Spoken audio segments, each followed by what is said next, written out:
your girl Ashley, and I am back at it. And today I'm going to be checking out Mr. One-Liner himself, Tim Vine, live at the Apollo, extended part 1. It's been a while since I reacted to Tim Vine. I remember reacting to his best bits. That was hilarious. There was another one that I reacted to. If I remember, I'll put the link up at the top. Before I get into this video, make sure you like, comment, subscribe. Enough of me talking. Let's get straight into this reaction. And I have a confession. I don't like to wear headphones. This is like so new to me and annoying, but your girl gonna get through it, okay?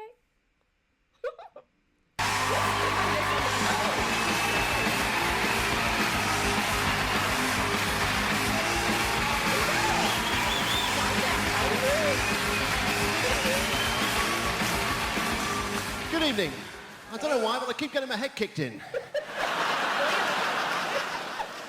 So I was playing football on an aeroplane. It was amazing. I was running up the wing. So I was in this airport, and I said to this woman, I said, she said, no, sir, this is the check-in desk. You know, you can't get jobs as an airline pilot if your name is Jack, because you walk into the cockpit, the co-pilot says, hi, Jack, and everyone starts screaming. You also can't get jobs as an airline pilot if your name is Ivor Hand Grenade. These are all football jokes.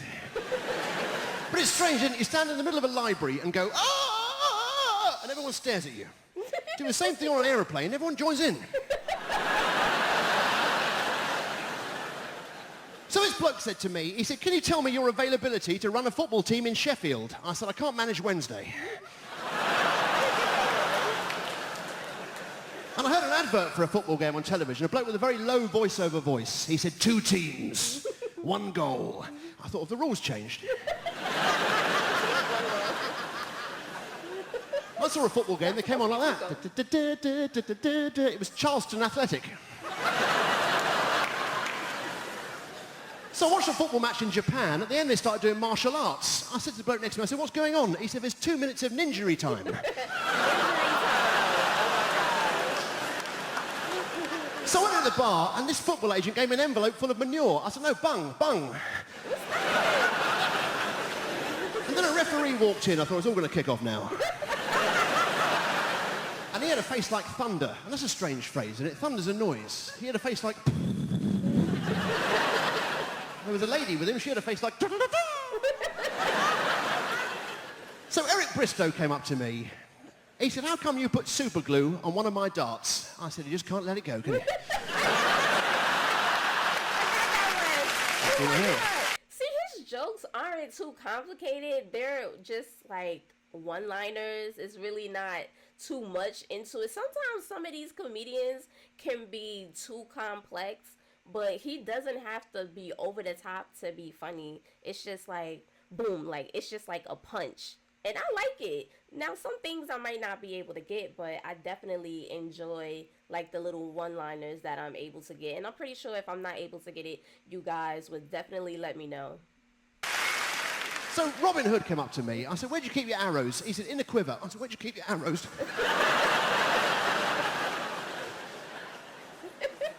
In the quiver. He said, do you want a game of darts? I said, all right then. I said, nearest to ball starts. He said, bah. I said, he said, you're closest.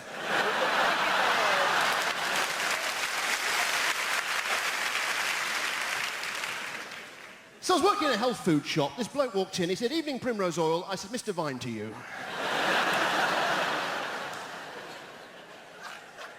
He said, saw your chunks? I said, you shouldn't have been looking. Saw your chunks?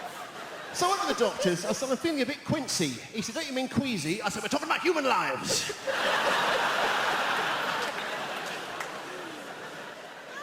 You see, the advantage of easy origami is twofold. Exit signs, they're on the way out, aren't they? Velcro, what a rip-off, come on. Now this bloke said to me, he said, whatever you do, don't mention deodorant. I said, sure, mum's a word. And a friend of mine found a gold coin in a lump of earth. Lucky sod. But the scariest thing that ever happened to me, I was mucking about in a lesson and the teacher made me stand outside. It was a flying lesson. Was that a blind lesson? So I went to the doctor's. I said, I think I picked up an infection when I went swimming because I got a swelling under my shoulder. He said, you're still wearing one of your armbands. He said, do you want to use my ice rink for 10p? I thought, what a cheapskate. So I was in this horse race. I was like that. I was disqualified for punching a horse in front. I got up the finishing line, got hit in the eye by an apple seed, pipped at the post. Do you ever get that when you're halfway through eating a horse and you think to yourself, I'm not as hungry as I thought I was? I saw that film, The Horse Whisperer, absolute rubbish, 3 hours long, Robert Redford going, and the horse going, I can't know what you're saying. It's like his stand-up is so simple. It's just, I don't know. It's just so simple, but it's hilarious at the same time. I don't know how to really explain it. It's very different from what we are used to. I wonder if there are any other one-liners out there. I think so. I don't remember reacting to anyone else that's just one-hit one-liner. I'm trying to think. Is there any other comedian that does one-liners besides Tim Vaughn? I don't know. If there is, comment down below and let me know. But I don't remember reacting to anyone else besides Tim Vine that was like a one-liner. I've got a horse called Treacle. He's got golden stirrups. He doesn't go out much. He's a shire horse. That's 5 horse jokes on with trot. 6! Hey, I'd like to start tonight by telling you a little bit about my personality. I'm a very private and secretive person. That's it, really. And during the Second World War, my grandfather couldn't stop scribbling. He got hit by the doodlebug. And when I was in Vietnam, this fortune teller came up to me. He was on fire. He was a napalm reader. I'll tell you something to warm your heart. Electrically heated lungs. It was my girlfriend's birthday today. I bought her a giant helium balloon. Well, that didn't go down very well. I also bought some cutlery without knives and spoons. It's the thought that counts. Hey, you know that weird silence you get when an audience thinks the joke hasn't finished, but in fact it has? There it is. So this bloke said to me, he said, Tim, as a young boy, was your mother very strict with you? I said, let me make one thing absolutely clear. My mother was never a young boy. Mind you, she used to beat me with a telephone. Yeah, I was always on the receiving end. So I bought this DVD. In the extras, it said deleted scenes. I went and looked, there's nothing there. I've got a friend who's got a butler whose left arm is missing. Serves him right. And I went to Pizza Express. I said, give me an American hot. Next thing I know, big fat guy, Hawaiian shirt. Can somebody open a window? I saw a sign that said, watch out for our new menu. I looked round and hit me in the face. I ordered dessert. He gave me tiramisu and a blindfolded horse. I said, no, mascarpone.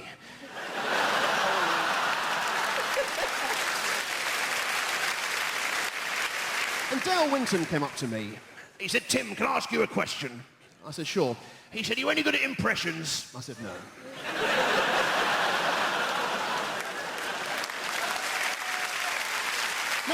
No, please. I've got a lot to get through. Don't start that. And now the big highlight of the show. There it is.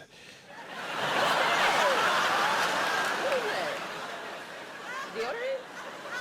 But ladies and gentlemen, I think it's time for a bit of music. And let me just tell you this. I'm actually totally deaf. And I never thought I'd hear myself say that. And my favourite composer is Handel, who later teamed up with Hinge and Brackett to form the Doors.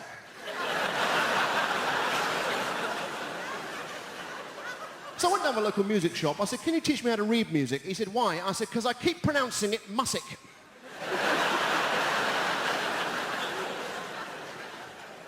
I said, I want to buy a violin. He said, do you want a bow as well? I said, don't bother wrapping it. I said, I want something that goes ping. He said, ping. I said, you'll do. I said, let me hear your guitar. He said,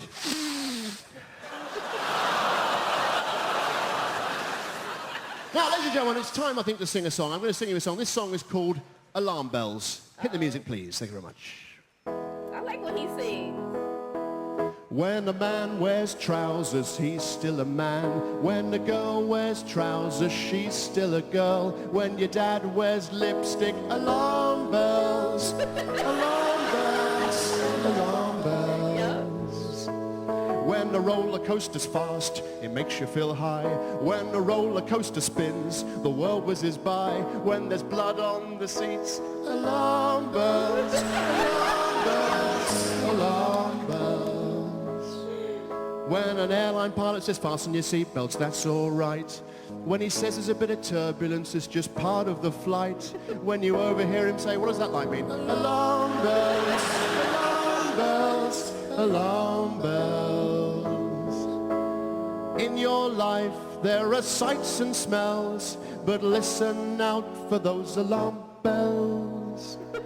For example, I am now a quarter of the way through my act. Alarm bells, there they are, ladies and gentlemen. I like what he sings. He has a nice voice. So this bloke said to me, he said, Tim, he said, did you know Marie Osmond is about to appear in the world's worst film? I said, Warner Brothers. He said, I already have. So I went to the record shop. I said, what have you got by the doors? He said, a bucket of sand and a fire blanket. He said, a bucket of sand and a fire blanket. That was pretty cool. He had some corny jokes. I'm not going to lie. I'm going to be honest. Some jokes were a little bit corny, but I think that's the purpose of one-liners. Please let me know if that's the purpose of one-liners. Some of them I wasn't able to get. Comment down below. Let me know what you guys think, and I'll see you guys in the next video. Bye, fam.